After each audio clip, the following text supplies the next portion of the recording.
Yeah, dude. I don't know, man. If only it was simple. My intention, I'm starting to feel like maybe I'm fucking wrong. Like maybe my being healthy and like wanting the best out of life makes me a fucking dick or something. Cause I'm like, why do we complain about shit? Like that's my simple, Yeah. one of my first things is like, why do I complain about? Whenever I complain, I'm never happy. I never get dealt, like it never gets dealt with. It's just like, I'm Yeah. fucking complaining. And then the next day I wake up and I still feel like shit. Yeah. But like when I'm like, why, if I just, it's not even about fixing. You don't always have to fix, but if you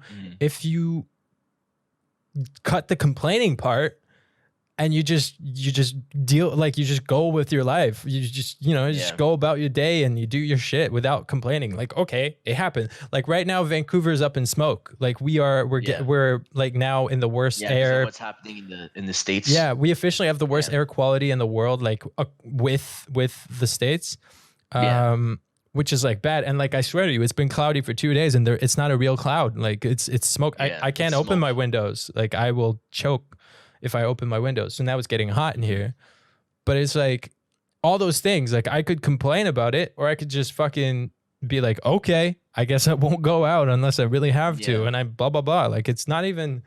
I don't know, complaining just, man, it doesn't work. Yeah, well, it's because we always tend to look at the things that we don't have as opposed to the things that we do have.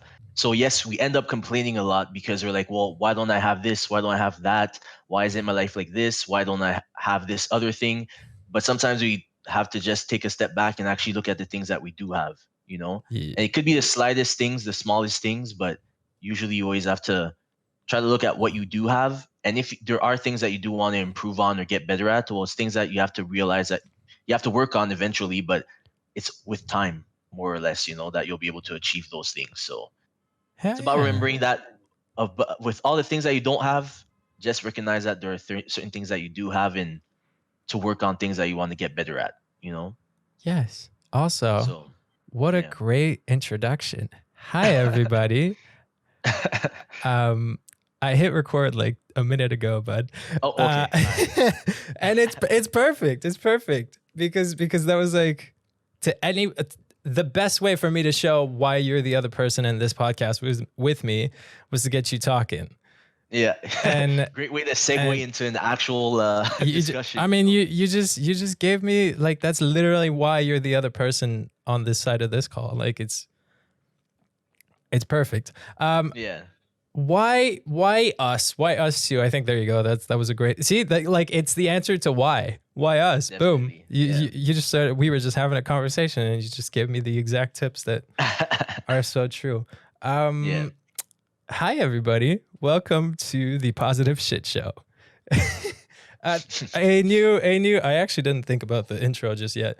The Positive Shit Show is a new podcast about a lot of things. We like to talk about life, about different things. We just have different insights, different things that we like. I don't fucking know. What's a good intro, bud? Well, it's Positive Shit Show for one thing. There you go. We're all about getting better, doing better, and yet remaining a shit show no matter what, and living through life with it. This is Chris. I'm Seb. To anyone that doesn't know either of us, I am some guy that makes content on TikTok and Twitch. Chris is my best pal. We've been best friends dude, I thought about it. I did the math. I think we're hitting 14 years this month. Yeah, that's what I was about to say. It was 13 going on 14. Yeah. It's like, cause we would have started school by now. Like that's when we started school and we became friends. Yeah. That's when we started high school and we got to actually like know each other, Holy shit. 14. Like we're starting 14. This is insane. They say the longest friendships like that usually end are 7 years, and we've officially reached double that. Yep. And you're pretty much the friend I've had for the longest period of time when I think about it. Obviously being my best friend too. Like 14 years is a lot when you think about it. It's quite a lot, yeah. Yeah. Same too, man. It's been you and I for years and years. So let's tell the story of how we met. I don't know. Yeah. So I keep telling everyone, I don't know if you say the same thing, but I tell everyone that you are my soulmate, but like not in a romantic way, but you're my soulmate that like. Yeah. Just because of all the other instances that we could have actually met And Like, we ended up meeting obviously in high school, but there were so many instances beforehand that we could have actually met each other. yeah, it was like every chance the universe just was like, listen, you guys need to meet. And when we finally did, and when we finally talked, everything else disappeared. Like I remember Tommy, like Tommy was sitting with us and he disappeared. Like it became you and I, and it was, it's been you and I since. And it's, I mean, you know, shout out to Tommy, but straight up, he was kind of like the middleman between all this, you know? Oh yeah. So the first event, I remember that the first event where we talked, we discovered we were in the same place at the same time was when we walked across this park. We were going to see Dave's, what was it like this? Wait, it was Frisbee. Was it tag Frisbee or what's the thing? Flag Frisbee. So we were going to see Dave's flag Frisbee game or practice. I think it was a game. And on the way there, we found this park, and you literally said, yo, I used to play here when I was a kid. And I was like, hold up. I used to play baseball in the park right across from this park. Next to, and I used to run away from baseball practice to go hang out in the park because I hated baseball practice. And so technically we hung out in that same park. Possibly met. Who the fuck knows? We don't have much memory about it. Yeah, we definitely probably like crossed each other at some point without knowing obviously who we were at. I mean, you know, back then you play with every kid you meet. Like it's just like there's a kid there, you run with them. So that was number one. Then number two, I go. That was like I was 9 years old. This other friend that I slept at this other friend's place for one night. The next day he has football practice and his parents. Matthias, right? That was his name. That's his name actually. I legit forgot. So thanks for. I got you. So his parents dragged me to his football practice because I slept over and it wasn't like full on planned. And I'm just going there to watch a football practice. And when I get there, first of all, I was interested in football. I was like, oh, maybe I'll give a shot at football. That's kind of cool. I get there and there's one kid running ahead of everybody so freaking far and so much faster than everybody else on the team. And I was like, damn, this kid's fast. Come down to the end of the day, I tell my family I want to play football. My stepdad says no because he was like, you keep quitting every sport. I'm not paying for another sport. And I was like, okay, fair point. I won't join football. Once again, we don't meet. Just you and I. Oh yeah, I didn't specify, but the kid running really fast, you. That was you. Playing for the Ticats. Yep. Ticats. Yeah. And then fast forward 2 years later, at 11, there's this track and field competition, and somehow I never trained for track and field in my life, but they come up to our school, they say, hey, there's a competition across the street, you should try it. I go try it, and once again, at this like first competition, one kid's running faster than everybody else. That kid's you. And it's me. And somehow, I mean, you got like medals and everything you did except long distance. Which I don't think you did. I hate long distance, so I never wanted to do that ever. And then I ended up being really good at a bunch of things I didn't know I was good at. So I was good at short put. Like I got a medal in short put. I got a medal in, is it called high jump? C'est quoi ça en hauteur? Yeah, high jump. High jump. So to anyone that doesn't know, we might speak some French at times. We tend to speak Franglish most of the time, so sometimes we'll switch it up. And we'll be sure to always translate. But if some French pops up, you can just be charmed for a second, and we'll explain it right after. So I was really good at high jump. I was really good at short put. So I end up like actually deciding, hey, let's do track and field. And that's when you and I start doing the same sport at the same time. Except for one thing. Back then, I used to speak mainly French, and I was terrified because you used to speak mainly English. Exactly. And we had one friend in common. Tommy, being that friend, you were friends with him because he ran. He did all the running events, this racing. Yeah, events. exactly. Like the 100 meters, 200 meters, long jump. We did the same activities. So that's how we obviously got to be friends as well. Yeah, and the only way I became friends with Tommy was because he did high jump and short put as well. And so he became the middleman, but without, like, we didn't try to talk to each other. You and I just knew I mean, you barely knew I existed for a reason. Like I wasn't Yeah, actually a obviously. serious competitor in Yeah, anything. I still remember when you tell me, yeah, well, I was totally there during practice. I was like, are you sure, man? Because I was there literally every practice, and I never remembered you. To But anyone wondering, yeah, yes, I was. I was just really, really far in the back. exactly. And too lazy to warm up, too lazy to do the workouts or whatever they wanted us to do. I was just like, let me just throw that ball for short put. Let me just jump high for high jump. And that was it. And then until that one summer, that's the time you did notice me because I was the guy that Yeah, never trained and exactly. didn't warm up. Just show up complaining, which we just had a conversation about complaining, which is great. Exactly. But I would show up and complain about the idea of the warm up, which was to run like, it was like 4 laps, It was a couple laps around. I hated it too, but but obviously, you did it at least. yeah, that was the Um, difference. and then both of us start high school and we walk into our first class. So we start high school in the high level class, might Yes, I specify? intellectual class. Yes, because obviously we smart as shit. And so we joined high school. I went to this high school kind of. Did I even know most students? I don't feel like I did. I had a few No. friends, but anyway, walk into French class, first class. I still remember the desks Yeah. are in rows of 3, like in Yeah, groups of 3. exactly. I walk Yeah. in class. I don't know a soul in this class except one chick that was in my elementary school.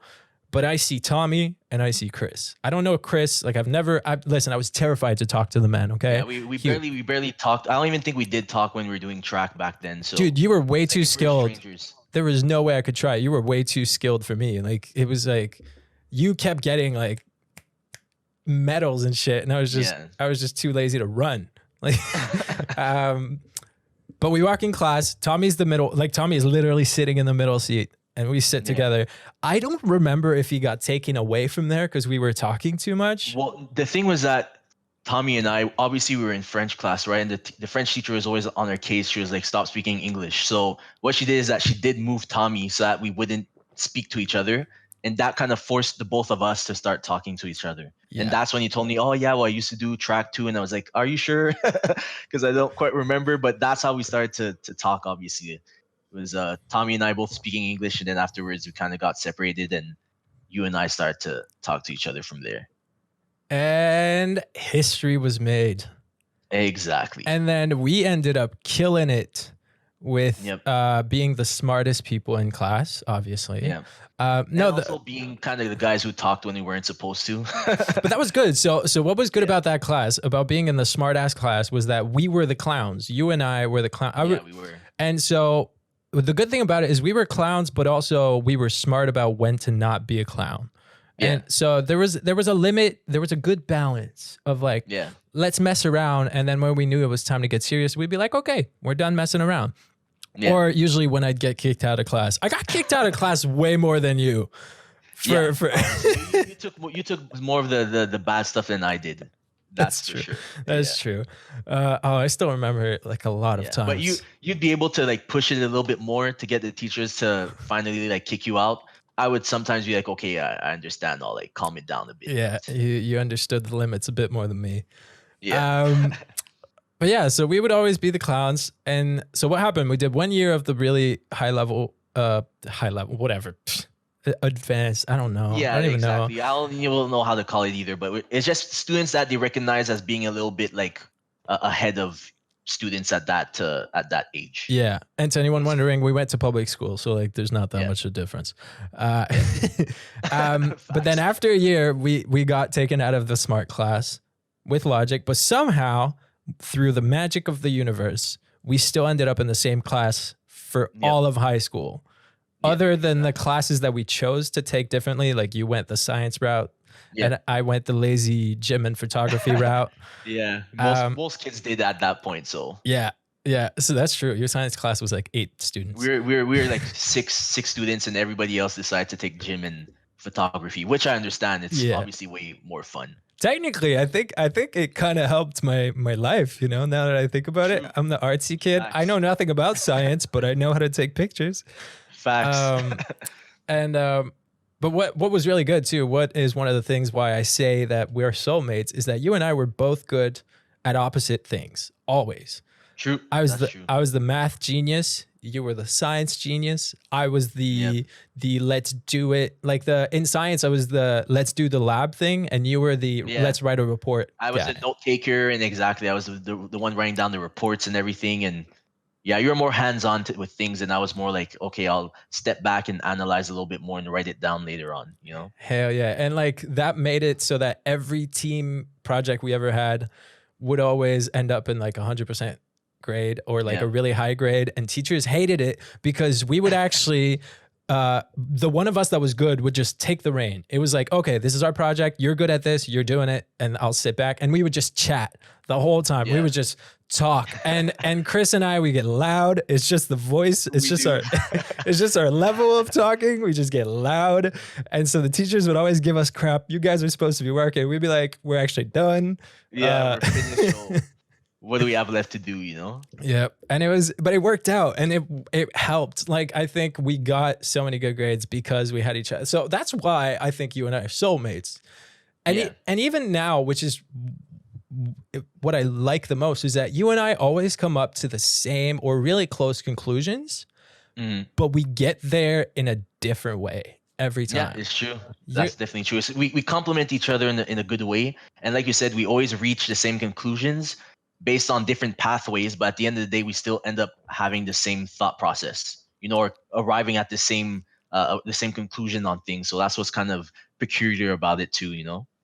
And like to add on to that, what's really cool is we had different childhoods too. Like, true, we had very different upbringings, and still somehow you and I ended up like at the same place, which is I don't know. I feel like definitely there's a soulmate situation here. That's all this episode is just telling you how much I'm in love with this man. We're in a quite unique situation in that sense. Yeah, I would call it that too, you know. I'm happy you would call it that too. Soulmates. Hell yeah, for sure, man. And that's kind of so to wrap it all up. That's kind of why Chris and I are doing a podcast together, because we like to talk. We broke down, I still remember that night we broke down the meaning of the universe in your bedroom until like... Yeah, we got pretty deep on that. It was like super late at night. I still remember it. Like, I vividly see how I was sitting on your bed while we were talking about every single thing that ever happened in the universe. Or like why we were humans and why blah blah blah blah blah we do things, and that's exactly what we're gonna do, is literally just record our conversations about subjects, and that's all it's gonna be. So about everything and anything. So if you like any of that, be sure to stick around and either watch on YouTube or listen on Spotify and Apple Music. I think everywhere where you can find a podcast. Be sure to, tag along for every episode. We're going to talk about a whole lot of things. Episode number 1 is going to be about... Oh, hold up. I was about to choke. I'm like... You got this. It happened. Sorry about that. Episode number 1 is going to be about the difference between you and I, which is we literally went through the first half of our 20s, which is very building years. We went through that. You were in a relationship. Well, you're still in a relationship. So you've been in a relationship this whole time, and I've been single this whole time. And that's our first episode, is literally just talking about how or what that does. Because I have theories that are so different than yours, but yet they still worked, because you're still a pretty solid human, and so am I. And like, so that's what I can't wait to talk about. So that's going to be episode number 1. But for now, this was the intro. Thank you so much for listening, everybody. And be sure to check in. I don't know what. Yeah, tune in for what's coming up afterwards. Tune in is the word. You got that right. All right. Cool. Yay.